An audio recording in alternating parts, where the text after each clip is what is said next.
Welcome to Visionaries. I'm your host, Jacob Wolf, a former ESPN award-winning investigative journalist and the founder of Overcome. Each week, we welcome on some of the most successful and high-profile people in gaming to discuss how they do what they do. Today's guest is Brandon Freytag, the co-founder of Loaded. In 2016, Brandon founded the management agency after a stint at Twitch and nearly a dozen years in esports. Loaded would go on to become the most vital management agency in the gaming creator space, representing Ninja, Shroud, Co-Carnage, Courage, DrLupo, QTCinderella, Ludwig, and others. And as more platforms like Microsoft's Mixer and Google's YouTube have started shelling out millions of dollars for these creators, Brandon's company has been there on the inside track. So we wanted to bring him on to discuss.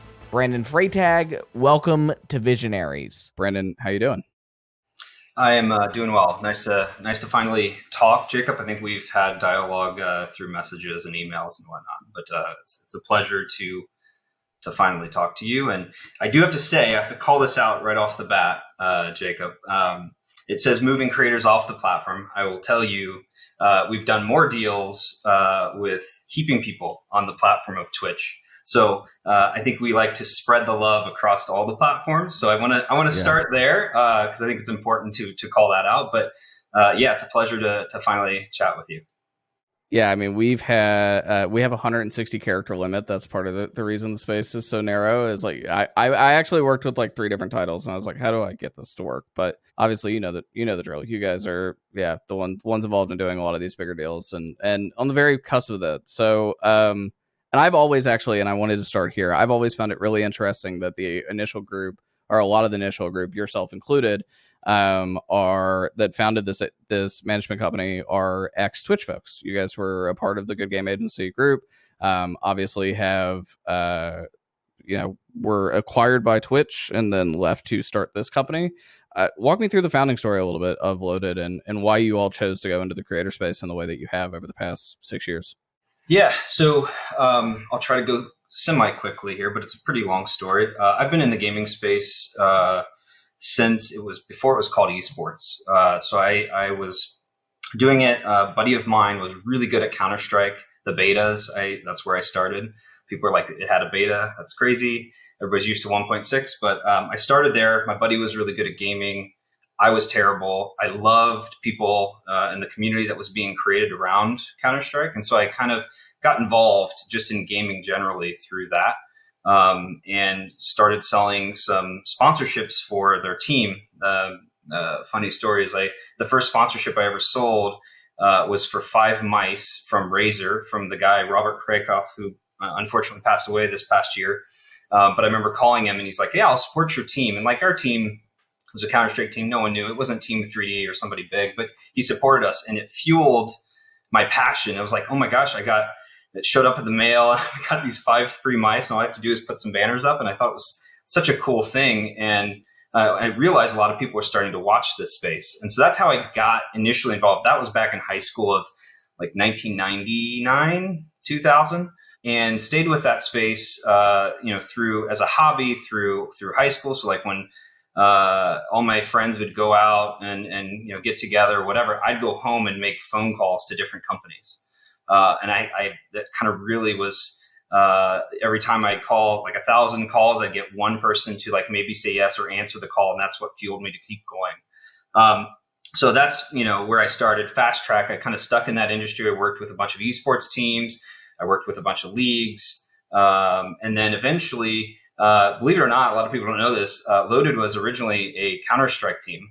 So I created the LLC and we wanted to create a 1.6 team. So I created this 1.6 team. We traveled around. We had a couple other teams. And I did that because I was so passionate about the space. It wasn't for anything in the money. And candidly, back then, there wasn't a lot of money, as you know. But I did because I enjoyed the space. I loved watching these esports players. And then I went and met with Evil Geniuses, and I was like, this is pretty cool. This is a bigger scale than mine. Like, let's join forces. And that's kind of how I became a part of EG that then eventually became Good Game. But during that time, I realized as I was at EG and Good Game and we were transitioning to, before we were acquired to Twitch, that, and this is back, Justin TV had just become Twitch, and realized that there's a lot of these individual gamers at the time that are getting massive audiences and viewership. And, I started watching those content creators, and some of them are still with us today, like Summit and Lyric. And I got really fascinated with that kind of content. It was different than esports. They were always on. I always say, like esports, I think of as like the Peyton Mannings, the Indianapolis Colts, and I think of like Hollywood actors like, George Clooney or Tom Hanks or whomever. Like that's how I kind of think, when I'm trying to explain it to my dad or my mom. But they were like more entertainers, right? And I was just really enthralled with that. But I realized early on, that, just through working in the esports industry and doing sponsorships with EG, that, these creators were still new in this space and didn't understand, how to go about business, what they should ask for when it comes to a sponsorship or what have you. So I believe it or not, Loaded was created. I always say this story too, but Loaded was created on a $5 donation. I donated to Summit and Lyric in particular, and I said, "Hey guys, I do this thing on the esports side. I'd love to help you. I didn't ask for a contract. I didn't ask for money. That was not what was important to me. What was important to me was helping these guys through this space because they were still new at this, and I had some experience in the esports side." And so, after a couple of donations, they finally responded and said, "All right, let's talk." And I helped them through a couple different deals early on. Again, not for any benefit to me, and they to this day have stuck with me. But and our company Loaded. But so that's kind of how Loaded was created, and I kind of started there, and it started to gradually get bigger and bigger. And that's when we started to transition into Twitch. I worked in the esports department.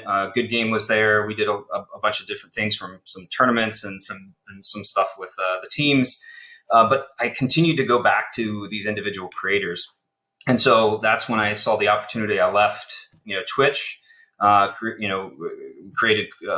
Loaded, and then it's just kind of been a ride ever since. So that's kind of the evolution of me and how it all kind of went through. One thing I think that is interesting about Twitch is that Twitch, I remember Justin TV in 2009, 2010, 2011. A lot of the content that was popular back on Justin TV is equivalent of what we would call just chatting now, right? And it's what is now the most popular category on Twitch within itself, right? Gaming is, I always call it like gaming adjacent content, because the people involved obviously have some sort of connection to gaming. But there are a bunch of people, and a few of them that we've had on this show, who like never play games on stream. And they just sit there and talk to a camera and converse or like create funny content. Does it surprise you in any sort of way that Twitch is almost in a way gone sort of backwards, but has found new success by going backwards? Because for a while there, it was just solely gaming. That's all it was. And then now it's kind of expanded out back under to a larger umbrella. Yeah, it's a good question. I think early on, Twitch was finding its identity with when they created Justin TV. Gaming was still so new. People weren't used to watching people play video games yet. I remember the only way back in the day to watch games, and you probably remember this, Jacob, is I had to load up HLTV and then at the same time load up Winamp and try to marry the TSN broadcast to the HLTV just so we could watch and listen to somebody during a Counter-Strike game. And I think, early on, that was a new way for these gamers in that audience to, explore video games, watch people play them. And then we do a full circle, because I think, we've created this community and culture of watching this content and entertaining individuals. And it's happened obviously early on in the YouTube side. Now it's happening on the live streaming side. And, to me, it's not surprising that we're going full circle back to, just all kinds of content, right? If it's entertaining content, at the end of the day, it's going to be successful. I think, though, back in the day when Twitch was started, to capture that audience, it had to be unique, different, and gaming was that kind of vehicle to really capture that interesting and unique audience that eventually, grew into what it is today. We had a really large discussion about a month ago with Harris Peskin, who's a lawyer that represents basically every major American esports team under the sun, and Devin Nash, who runs an advertising sales agency and used to be the CEO of CLG. And really the discussion was sort of having a sober discussion about esports and sort of where things were at. At the very beginning of Twitch and its success, 2014, 2015, 2016 onward, it seemed like esports was such a driving piece of that puzzle, that truly the competitive games within themselves. But now it doesn't feel that way. It feels that it is such a smaller part of this website. We've seen Twitch get a lot more strict on the deals that they are giving esports tournament organizers and companies, right? We're not seeing any more $90 million over 2-year Overwatch League deals like we did 5 years ago. What do you think about that? What is your take on why the platform is changing and moving away from competitive gaming as being such a big part of its market share of audience? Yeah, I think that early on, when we created Loaded, I realized because when I left, I could have easily transitioned Loaded into working with a bunch of esports players because that's what we had done in the EG side of things. But, I really realized early on that these esports tournaments and events, they only happen, every couple times a week or a month or whatever. It's not consistent content. And, when you're on a platform looking for that consistent content, the individual streamers are where it's at. And they start to interact with you and they start to build this community. They start to do things with their community in cool and interesting ways. And, examples of QTCinderella taking content to a different level and starting to create these events that all these other creators attend, where I think esports is like just any other traditional sport, right? You're going there to watch that content. But once that content is over, a lot of those esports players don't have the time because they're focusing on practicing. They don't have that time to spend on the platform to engage the audience that was watching them afterwards, right? It's very hard to do that. And as creators, they're just always on, actively engaging with their audience. And so I think it was only natural that, esports has, I wouldn't certainly say it's gone away, but the Valorant event this weekend, which, we had a couple of our creators there, which was awesome to see. And thanks to Riot for helping us through that. But I think it's a place where it's always going to live. But I think you're going to start to see a lot more of these creators be involved in those, events, right? Just to continue to carry that story along throughout the entire year versus that one event. And then it kind of stops and goes away until the next event. So yeah, that's kind of my take on why that shift has occurred. And I think it's just, and again, to your point earlier, there's a lot of unique and different content that is capturing audiences as well. Not just esports related content. Is there a specific touch point that you realized digital creators was the next big business opportunity? I didn't look at you say that, but I actually didn't look at it as a business opportunity in the beginning, right? I mentioned this earlier, but for me, I just wanted to help people. I grew up. My sister is mentally handicapped. I luckily still have my mom and dad, but super family oriented, and I grew up in that world of helping my sister a ton. And, going through when people would make fun of her and handling those situations and just being there for her, I think that's really, helped me grow as an individual and helped me in what I did here at Loaded. When I first started doing it, I was just wanting to help people because I love the space. I was passionate about the space. I mean, every day I tell a bunch of my team members this, every day I have a stream up. It's not the same stream every day. And I capture so much interesting, tidbits during a stream, and it's enjoyable for me to watch. I don't typically, other than some sports, I'm a sports guy. Other than sports, I don't watch a lot of TV content. Twitch, YouTube, Facebook, all of those platforms are typically up on my TVs, and that's the content I'm watching. So for me, it was more passionate. Obviously, as the business grew, it became a very viable business, and to the place now where, it's certainly a big business, but early on, that was not really the intention. It was really just to help people go through this progression of their career. And if I could do one thing in their career's progression, that was a win to me.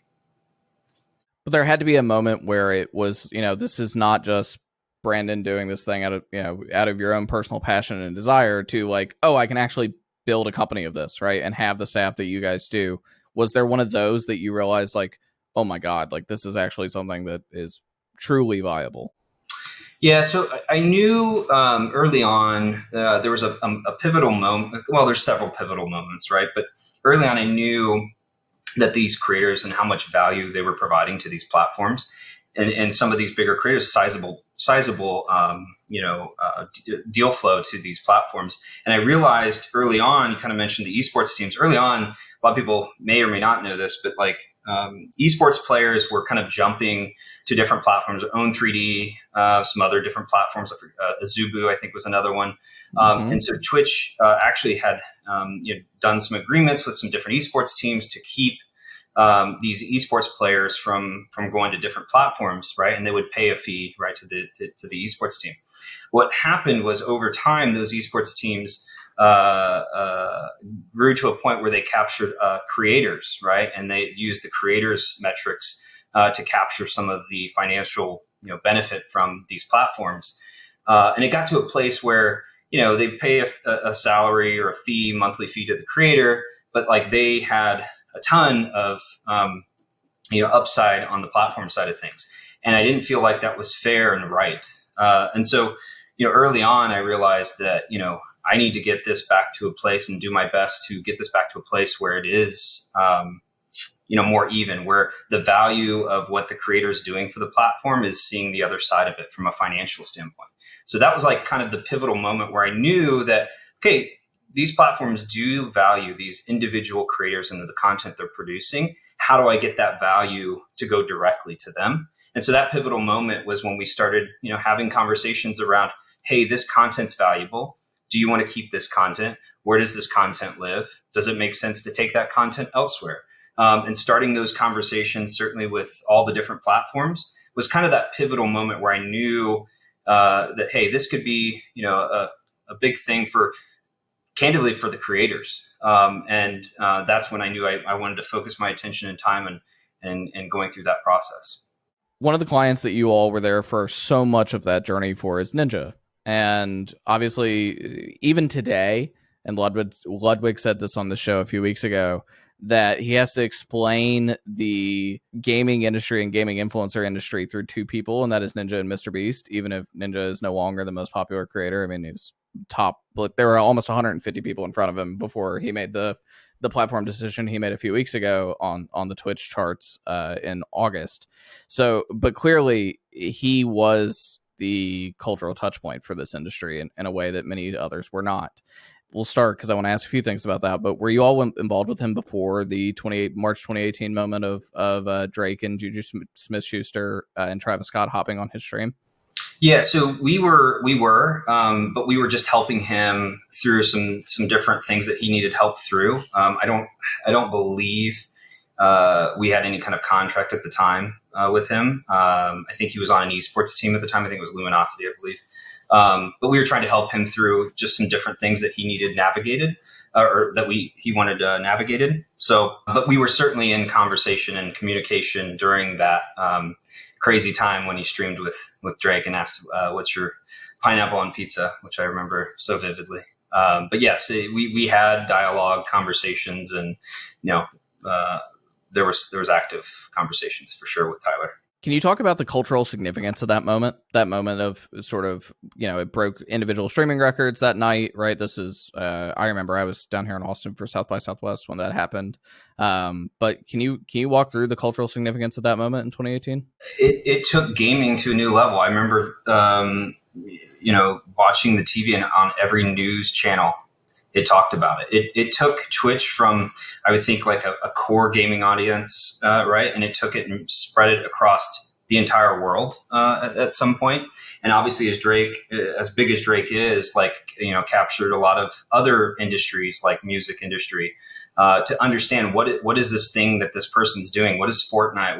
Who is Tyler and Ninja?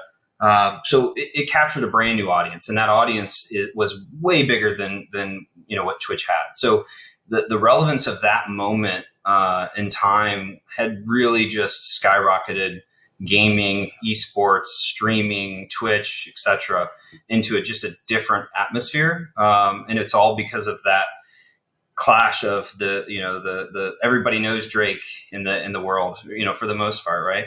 But gaming was still not known by everybody. No one knew, a lot of people didn't play Fortnite, didn't understand Fortnite.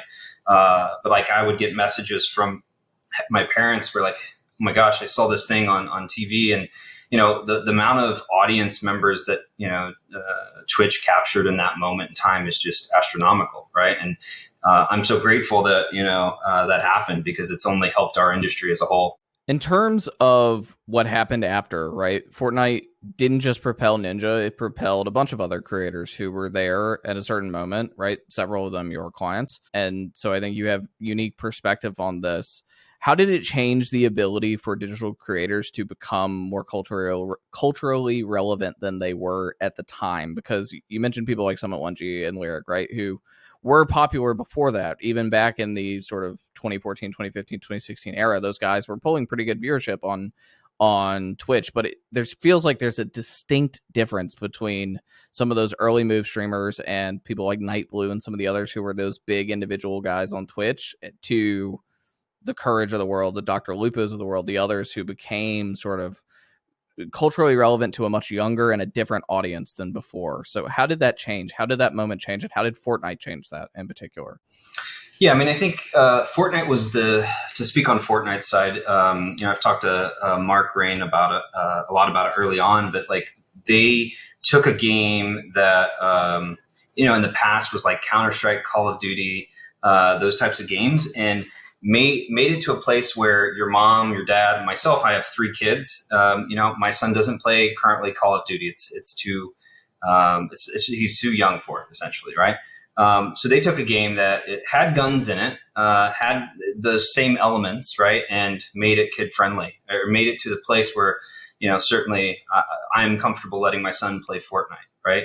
And then they cleverly did it, right, to the point where they made moments in time during Fortnite, and we still see it today, which is like kind of the first from a big AAA studio, I think. And so I think that really captured a brand new audience. And, Tyler and the Drake stream, right? Like I think opened up the door to like my wife's friends heard about it, right? And they're all mothers, and they started to understand what is Fortnite. Your kids started to understand what Fortnite is, and they start playing Fortnite and doing those things. So, I think it was certainly a pivotal moment, more so just on the acceptance of gaming and ones of where I would say in the past, as we know, didn't have a lot of acceptance to the main broad audience, because, a lot of people, this is the reason why, somebody gets in trouble. It's because they play video games, and it really opened up that video games can be acceptable if done, correctly for younger, the younger generation. And obviously Tyler was really suited, being that he was the best at the time, best Fortnite player in the world. He still is very talented at the game. And a lot of the creators that are, a part of our group and a part of this world are super talented. I wish I could be as good as them, but a lot of people attract to really good players in those specific games. And you saw a lot of kids kind of watch that and want to be a part of it in a big way. So. Another thing I think you might have unique perspective on, because I've heard your clients talk about this, and it is the grind of streaming. It is, especially on Twitch, especially before you get the major platform deal, which obviously you have to have somebody competitive to make them kind of cough up that level of money, right? And even then, they may tell you to just buzz off, right? Like they may just not come to it. And I would speculate that maybe Ninja's current situation was basically that the money wasn't there in the way that it had been before. And I know Zach Bussey's in the space now and probably agrees with that as well, because we've spoken about it. But I would say, yeah, thinking about like the grind of the stream. I remember Courage when he made the platform switch to YouTube a few years ago, that was a big thing that he said, I'm going to get a part of my life back. You're going to have a lot more of me, but in a different way, rather than me having to grind this out to make an income and to make myself successful. Why do you think that Twitch requires that level of input and that level of constant content creation for someone to remain successful and relevant as a streamer? Yeah, I mean, early on, right, like that was Twitch bread and butter is content, the amount of watch hours that were on a platform and producing ads and incentivizing the community to sub, bit, etc. I think that culture is changing for the better. where, and you've seen it with many of the larger creators taking breaks and taking time to themselves, which I think is important. A lot of our conversations with a creator when we're doing, platform deals is not about, and I said this, I think in a previous art, it's not about, obviously money's there and that's a thing. And like, you got to understand that, but like, it's about what you want as a content creator. Some creators love to grind. Some creators love just being online, streaming nonstop, right? We see it with several of them. But other creators want to produce this unique and interesting content. So, I try, when I'm doing a deal, I try to fit all of those things and wants and needs with what they want and marry it up the best I can with a platform. Sometimes it makes sense. It's Twitch. Sometimes it's YouTube. Like Courage, as you mentioned, he loves doing unique, interesting content. And he loves to get out there and try new things and analyze and understand and go out and attack it. And for him, it made sense to do it for YouTube. He was one of the first ones to take that leap from Twitch to YouTube. I think it just depends on the creator and what they're looking for. But I think it's something you have to be very careful about when it comes to just streaming in general, and making sure you balance that work-life balance, because we've seen it time and time again where some creators get burnt out, and it's still a struggle in the streaming world. There's still issues where if you don't stream, you may not get enough subscribers. You may not do this, may not do that, and so I think you just have to have the right balance. And we try to do that here. That's the conversation we're having: is what's important to you? Is it content creation? Is it streaming in front of your audience all the time? Is it doing specific games? Is it going out and creating events? And then we try to do the best we can in marrying up whatever that platform is to achieve that, to ensure, right, to your point, that the creators we work with are not at a place where they're getting burnt out. So yeah, it is still prevalent today, but I think it is getting better for all platforms, for all creators, as we move through, and the landscape continues to change. So, taking a quick break from this episode to have a word from our sponsors. The journey of my career has been pretty fast-paced.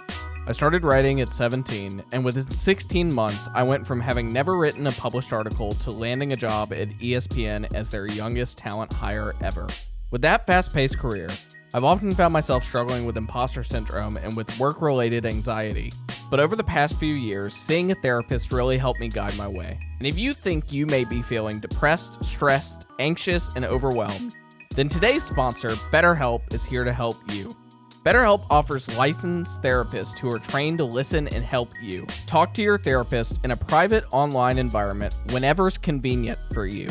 And if you're like me, where it seems there's never enough time in the day, you understand how important that convenience is. There's a broad range of expertise in BetterHelp's 20,000 plus therapist network that gives you access to help that may not be available in your area. Finding a therapist can be hard, but BetterHelp simplifies that experience. You start by filling out a questionnaire to assess your specific needs, and within 48 hours, BetterHelp will match you with a therapist. From there, it's easy. Schedule video and phone sessions, message your therapist as much as you want, whenever you need to, and everything you share is completely confidential. You can request a new therapist at no additional charge anytime. I've been seeing my therapist Diane for 4 years now, and when we reflect back on the progress I've made in my life for the better, it's a pleasant reminder of why I started seeking help and the goals I had when we first started working together. Join the 3 million plus people who've taken charge of their mental health with an experienced BetterHelp therapist. Get your 10% off your first month at betterhelp.com/visionaries. That's betterhelp.com/visionaries. I want to talk Mixer, because those were the first two. Obviously, platform deals with YouTube are way more common now. And I mean, to me, it makes a lot more sense. I read about this a couple weeks ago. Makes more sense who they're signing. They're signing people in clicks. And I really say it's like two sets of groups of people. It's the like offline TV, Ludwig, QTCinderella verse of friends that their YouTube is signing right now. And then they're signing sort of the Courage, Tim the Tapman, Ninja type group of friends as well. That it makes sense, right? There's overlap in audience between those creators, very distinctly. Mixer, I wouldn't say so much, right? Like the two big creators they signed contracts with back to back were Ninja and Shroud. Your clients at the time, Shroud still is, to clarify. But certainly it just seemed like it was a big creator splash deal. and it obviously shut down relatively within short order, even after those deals were done. Walk me through what it was like evaluating those deals and what perspective you saw that, what was the upside, I guess would be just the short of the question. What was the upside of moving those guys to Mixer?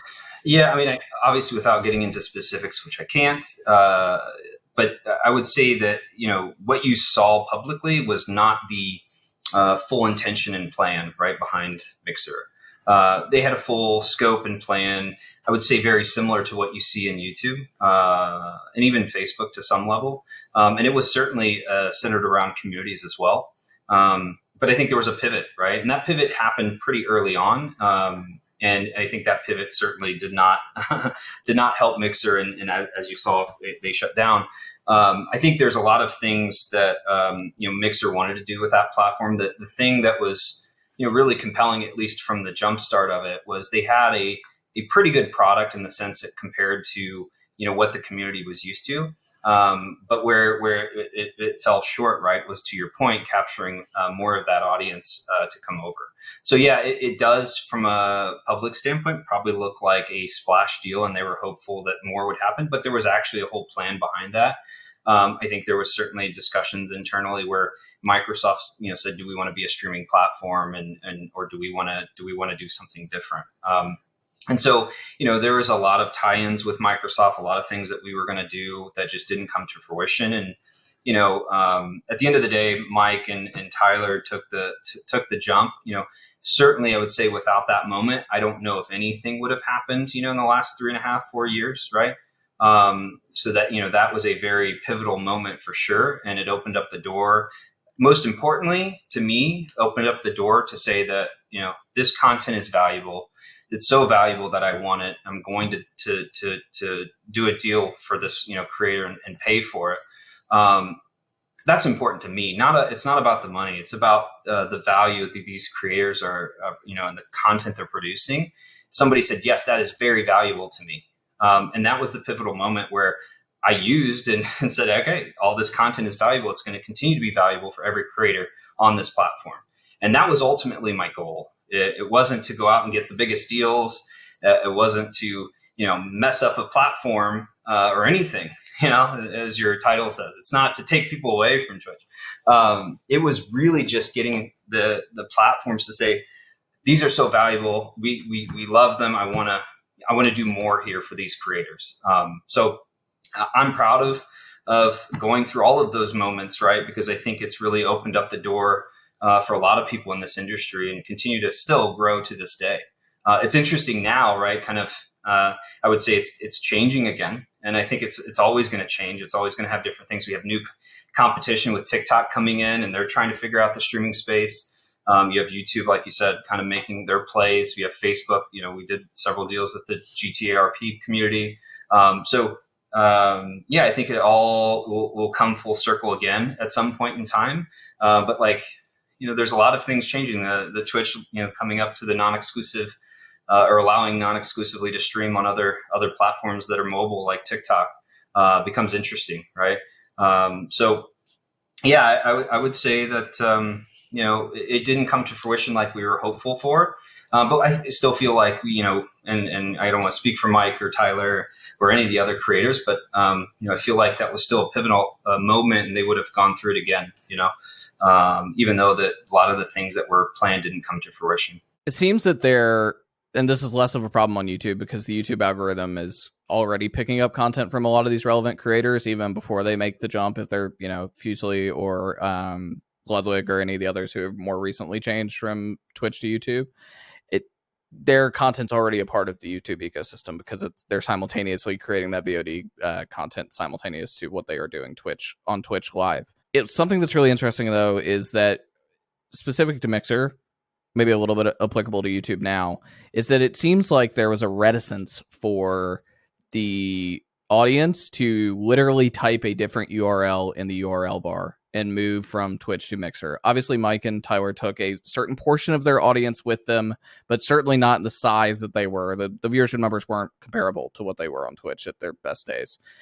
Why do you think that is? Why do you think people stick to Twitch from an audience POV so hard that they're so bound to that one website? I mean, and I see some Twitch people, some Twitch people in the spaces.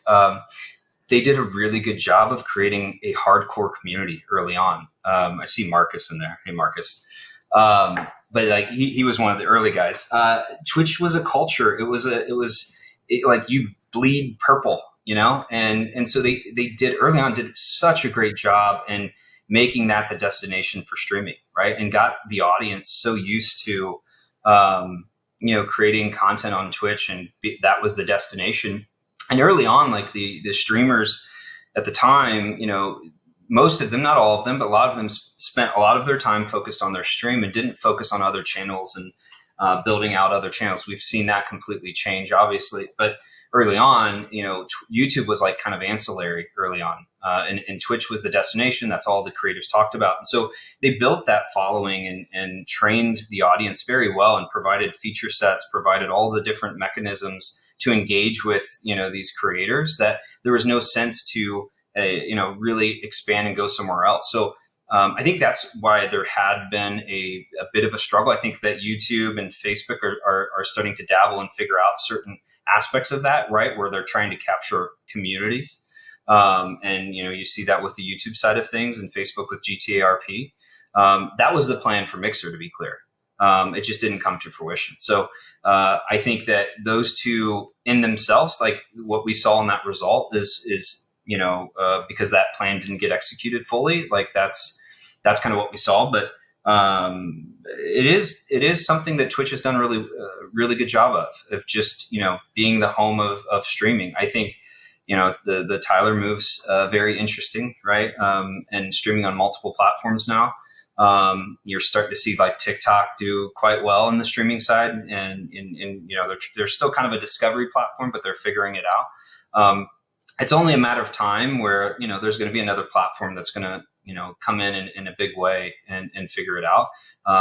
But yeah, Twitch has done a great job for that, and it continues to bring out new innovation and new features to continue to keep that audience there. Yeah, I'm really curious about what TikTok will do. The aspect ratio does not lend itself well to game streaming very much, but yeah. There's no doubt the audience is there, right? It's the biggest social media app in America for a reason. Obviously, lots of people use it on a recurring basis, so that's really intriguing to me. Yeah, I think the interesting thing with TikTok right now, right, is like when you think of Twitch and streaming, you have to find that creator, the discoveries. I would say the one flaw that Twitch has is there's no like kind of random discovery. If you're a user coming to the platform for the first time, you're typically probably looking at the highest viewership and say, oh, that guy must be interesting. I'm going to look at that person or girl, and that's what I'm gonna watch and see what it's about, right? With TikTok, it's different, right? You're swiping up, unless you're following somebody and that's the only TikTok you use. You're just swiping up. It's random. It isn't like you're not looking at the highest viewer. So you might get somebody that has 2 viewers. So I love TikTok in the sense of discovery, right? It captures an audience that may not decide to join your stream. What's interesting is like, a lot of these creators have done a really good job of taking the news of non-exclusive and like starting to stream on TikTok. And then once they capture that audience, starting to say, hey, I'm over here on this said platform, whatever platform it may be, if it's Twitch or YouTube or Facebook, and like taking that audience and building upon that audience. So yeah, to your point, like TikTok has some problems with watching the content, right? And I think that's why a lot of these creators are starting to say, if you want to watch me full screen, come over here. But from a discovery standpoint, they figured it out, and I'll be curious to see how the platforms react to that over time, and if there's going to be things that they implement to kind of capture a similar, subset of these audience members and capturing that discovery mechanism. Feels like there's a sleeping giant there that's doing something that we don't know about, because they've hired like at least a dozen people from the games industry that I know to work specifically on live creator partnerships for gaming. Maybe you have more insight on that than I do, but it's, people from Streamlabs, people from Twitch, from other places where it would make sense that you were trying to build something that is in R&D at the moment. Yeah, you have that kind of audience, right? You look at it, some of these creators, they're getting more viewership on TikTok than they are currently on Twitch. The problem is other than gifting, I think, and I don't know if they're going to be coming out with subscriptions. That may have already. I think they are, or maybe they aren't. I don't. But either way, they're going to come out with more monetization mechanisms and hooks. But they still have to solve for the viewership or the viewing experience, I should say, of that platform. But I'm sure they don't love to see all of their audience go to another platform, right? They would love to keep that audience on their platform, but they'll figure it out, I think, over time, and certainly could be a viable player in the space long term. But I think there's also an evolution where more creators do multi-stream in multiple platforms, right? If it makes sense for them. So I think you're going to see a lot of all of those avenues kind of open up the streaming landscape, and it's not going to be the same like it used to be, where it's one centralized location in some cases. And from a streamer's perspective, that may be more beneficial than having a subscription or making some ad money on Twitch. So it'll be interesting to see and watch. I want to ask about the evaluating a deal on the platform side of things, right? Because something that Lud said a couple weeks ago was just that he couldn't have done the Mogul Money Live event without YouTube for a couple of reasons. One, because they provided infrastructure support around it in terms of actually, building out the broadcast and what it looked like, but also just the money, right? He was very candid, and I would have had to do some crazy subathon for a month and dedicate a month of my time to be able to afford to putting together this event, or I could just sign a deal with YouTube that pays me, I think his words were comically sized bag of money, if I remember correctly, when he was here a few weeks ago. Just a big chunk of change for him to just go and reinvest into his own company and obviously build out that event. But money is not everything. Infrastructure obviously is a part of some of these deals. How do you evaluate? Is it, because I know a lot of agents and a lot of managers, and sometimes it is just the biggest deal wins. But how do you evaluate what is important in these deals? And is money the biggest driving factor, or how does it balance against the others? No, I mean, it depends on the creator. I will tell you, I've done many deals where the creator passed on a much larger deal financially many times. And that's okay for me. I want these creators to find a home where they feel most comfortable, for one, but allows them to do what they want to do. And so from YouTube's perspective for Ludwig, he had a plan, very smart guy, knew what he wanted to do. And, certainly, to his point, money helped to do those things, but it also allowed him time to free up to do those things, right? In a structure with YouTube. So every conversation I have with creators, absolutely money is a thing, and it's absolutely a vital part of that. But it depends on the creator and what is more important when it comes to all the ancillary things that come with that money. Platform deals, some of them, some platforms, they're really high on hours or running a certain amount of ads, and some platforms are lower on hours but want to see other things related to that. So when I'm talking to a creator, it's we start with what do you want out of a platform, right? What do you want to see? What's most important to you? A lot of these creators, some of them we've been working with for a very long time, Lyric just had a baby. Ko's got a couple kiddos. And so there's a lot of things that depends on what their life is about, what's most important. And then as we understand the whole landscape of this creator and how it's important, what they want to do in their business, then we go out and attack and try to achieve all of those things. Does it happen every single time? No. But we do the best we can to get all of the things that we're looking to do with a platform. It could be content related. It could be listen, I'm just going to grind. Summit I use as an example for that, or Shroud, or, those guys are just gaming all night long. That's what they love to do. And so for them, the structure probably is different than a Ludwig structure, right? It really just depends on that creator, and we try to achieve all of those aspects for them. And that's typically how we go about, a platform deal. It's never a situation where, hey, here it is. This is it. This is how much money. This is it. Let's talk about all the things that come with this. Let's talk about what you like and don't like. Let's go through that. So, and I always say this to my creators, pick what you feel is right. When it comes to, sometimes we'd have 4 or 5 deals laid out to a creator, right? And they had to pick between the 4 to 5, and I did the best to achieve what they wanted to achieve with all 4 to 5. But every single one's different, right? Everything has, one is different than the other. And so you got to figure out what makes sense for you. And ultimately it's the creator's decision. And, I try to do my best to ensure that whatever decision they have, they feel good about it. And so far I feel like that's been the case for our creators is they feel really good about those opportunities when they do happen. So that's the kind of the approach for me. It's never starting with just the cash, here it is kind of thing. It's a whole discussion on the entire deal and what that means. Last one from me. You all are in a very competitive space. Some of your clients have left to go to other places. Ninja is now a CAA client and is the first person that comes to mind when I say that.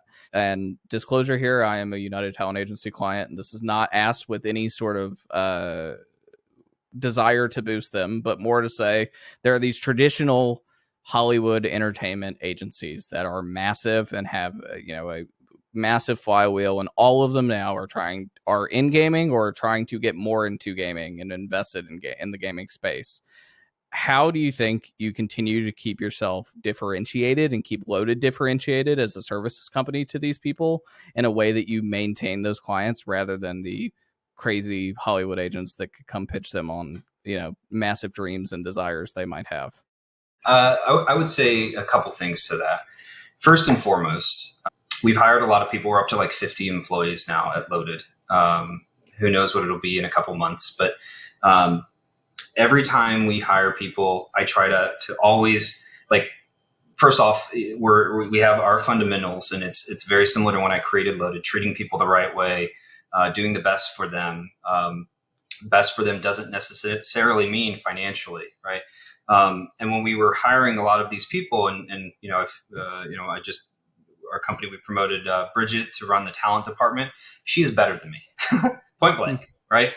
I want to hire people. I'm going to move. Like I'm a co-founder. I did a lot of different hats in this company.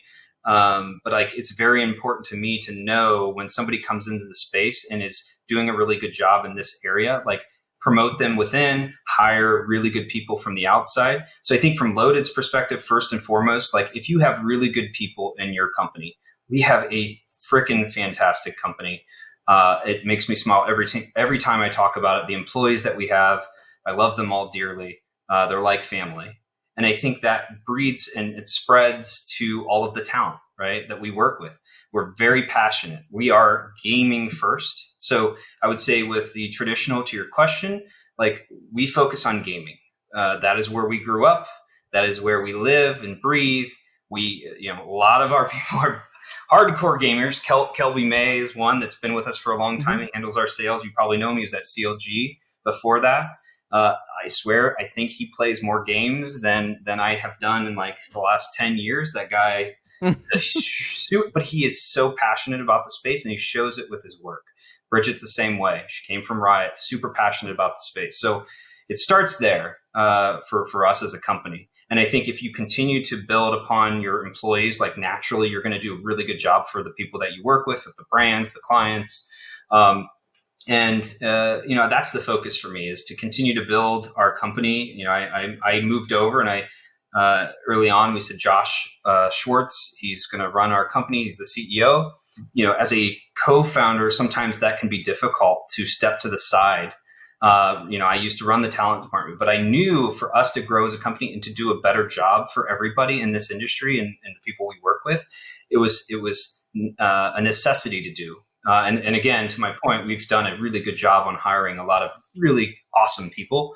And so we'll continue to do that. And I think, again, because we are focused in gaming, like that is going to always be the focus and central point where other agencies obviously have a gaming division, but they do a lot of other things. That is going to continue to be where we focus our time and attention, because that is where our knowledge is and why we were great at it. The other piece to it is, I would say, because we were early on, back when I started this thing, there was, I don't even know, but maybe a select few agencies in this space at all at the time, right? And I know, Damon was at Everyday Influencers. and then went to UTA, right? But there wasn't a lot. There was only a few.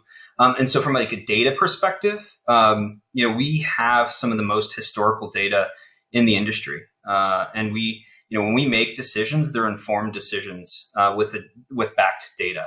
And so I think for us, as we continue to evolve as a company, we're going to continue to leverage all of those facets of what we have to make those informed decisions, to pick up the talent we want to pick up. The other piece to it is like we're super selective. As you see, like some agencies have a ton of people on the roster, where we have approximately 30. So we're super high focused on servicing those clients, and we do a lot of things that is just going to make those clients and our creators easier to produce that content that they want to produce. And it doesn't necessarily mean it's a money-driven deal, right? It may be something unrelated to that. And we're going to continue to set the bar when it comes to servicing those clients. So that would probably be the answer for all of that. Yeah. Cool. Yeah. Thank you for answering that too. I think it's really interesting. It's hard when you're the little guy and a big giant, but you guys have managed, or against big giants, but you guys have managed to certainly carve out a space. I don't think anybody else has done the level of platform deals you guys have done in that volume. Yeah. I think we've done over 40 deals at this point, something like that. But yeah, it's been great. And we're still doing them today with all the platforms, to be clear, not just YouTube, Facebook, and certainly Twitch. They're all great partners, to be clear. We have great relationships with all of them. So they've all been great. Well, I saw an audience question. I think the person ended up leaving, so I'm just going to ask it for them. They tweeted it, and I want to get it in here from Coleslaw Overwatch on that note, which is, how do you expect to keep creators on Twitch considering that other platforms are constantly adding new features? On that note, what does Twitch offer, I guess, would be the bigger part of that. I mean, they still have a massive community and audience, right? And so any creator that is going to go and shift to a new platform has to start over, or not necessarily start over, but certainly start at a lesser scale than what they were at Twitch potentially. So I think competition's good, right? I would say that for us too, with agencies, like it's only made us better. We're not perfect by any means, but we try to be, and competition's only going to help you there. And I would say the same for platforms. So it's good that they're adding, like YouTube's adding features, because honestly, like it's okay that a creator is live on YouTube and then there are, another creators on Twitch.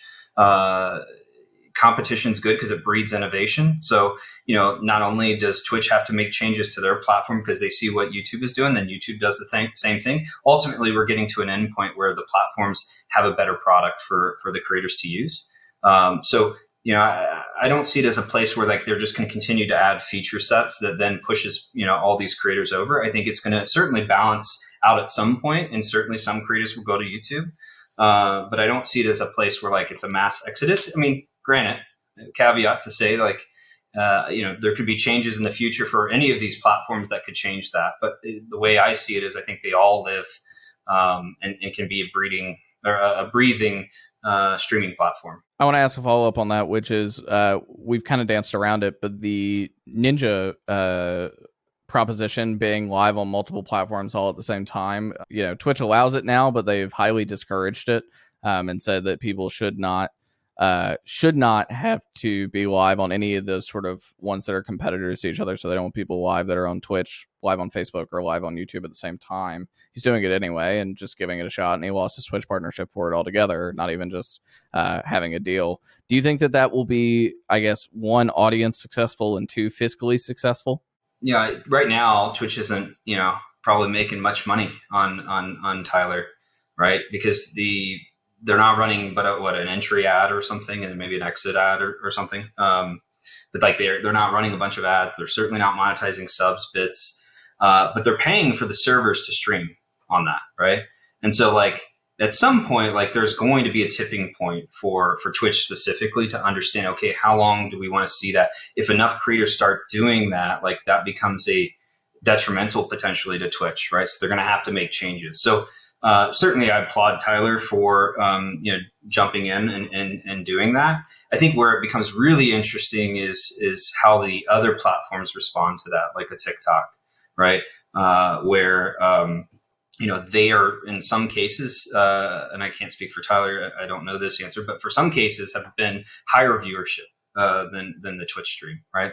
But yeah, I think ultimately that content's valuable. Tyler is certainly getting to a place where he wants to expand. I'm assuming expand his brand to multiple platforms, get more visibility to him. But ultimately, like Twitch is going to look at that and probably say, hey, at some point we got to make a decision here. Because this is not a viable option for us in streaming with, not monetizing whatsoever. So it'll be interesting to see how it pans out. But like at the end of the day, I think it's all good for continued competition and growth within the streaming world. And yeah, to your point, like we could see more creators do that in the future. And as that happens, like that may change how platforms are viewing content for the better for these creators, and they may revert back to going and signing creators exclusively on a bigger scale. Or TikTok loves what they see and they want to do it in a bigger way. So I think all of those things said, we'll see how it pans out, but it's all interesting for sure. I think Prime from my team has a question to ask. Prime, go ahead with your question.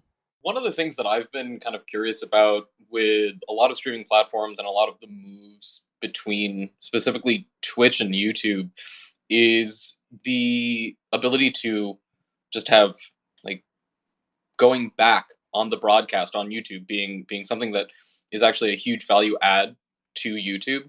Do you think that features like that are going to further incentivize people from moving to Twitch or other platforms to YouTube, or kind of vice versa?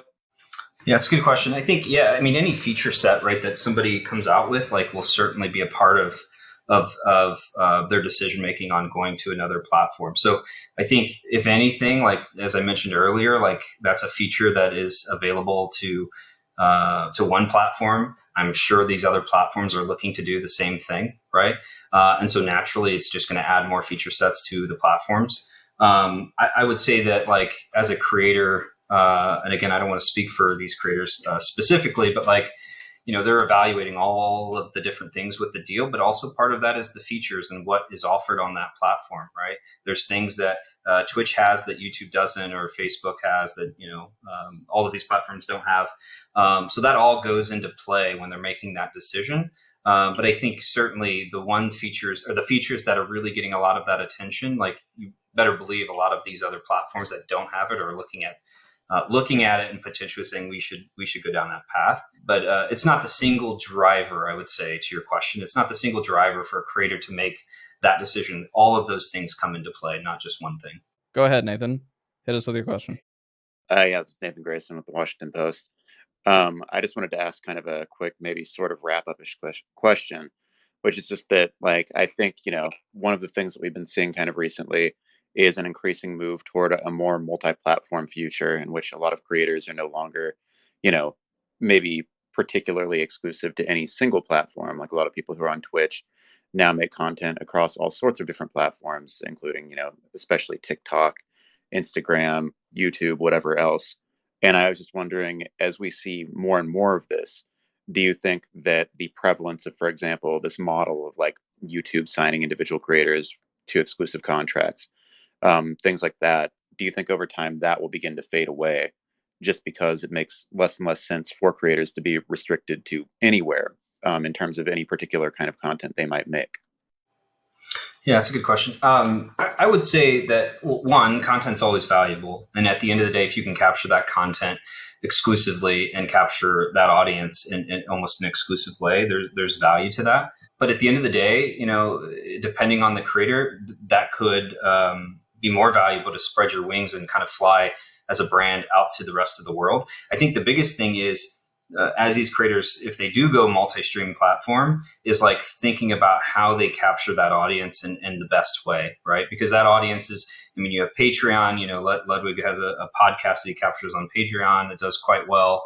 And he's capturing that audience there. He also has it on YouTube. So I think if done effectively and correctly, like you could have multiple places where as long as your offerings in those multiple places have unique perspective or unique what's the word, utilities, I guess, or incentives, right, for that particular platform. There's a world where these streamers could absolutely have multiple platforms, and those creators are, providing value to them, and there's monetization on those platforms. I think, though, going back to that, I think that these platforms, though, like any platform, like we'll use Twitch as an example, if they're not capturing the monetization aspect of that, either they have to change and do something different, or they're going to have to go back to continuing to sign creators that they want to sign to their platform, because ultimately, if you're on all these other platforms, it's less beneficial to Twitch unless done correctly. It's less beneficial to Twitch to have somebody on all these other platforms that are capturing and monetizing elsewhere. So I think, it's interesting. This was like 4 years ago when we started doing this platform stuff, and it had a big spike when Mike and Tyler went to Mixer, and now you kind of slowed down. Now everybody's going to Okay. Sorry, Siri. Some people are going to doing the multi-streaming approach. Like, it could absolutely turn again and come right back to saying, hey, I want that content living here because that's the best way I can monetize it as a platform. So I want that content. So therefore I'm going to do something with you in an exclusive way. So I think we're going to see the initial surgence of people streaming on multiple platforms for a period of time. It's whether they're going to be able to capture their audience effectively on all of those platforms, or at least some of those platforms, to make it a viable thing for the future of streaming. If they're not, it's going to be difficult, I think, long term to do that. So I think you have to just be smart in how you're going about the multi-streaming platform scenario, and how you're monetizing that audience, where you're pushing them. Are you pushing them in the place that is the most beneficial for the audience member, for you as a creator? And it's all changes when you're not no longer a partner on Twitch, as an example. So. Yeah, I think it will continue to happen, but I do think that there's still places where it makes sense to do those exclusive opportunities. Well, that will end it for us here. Thank everyone for tuning in. Appreciate it. And everyone have a good rest of your evening. Thank you. Thanks for watching Visionaries on YouTube. For more content, please subscribe to the Overcome channel.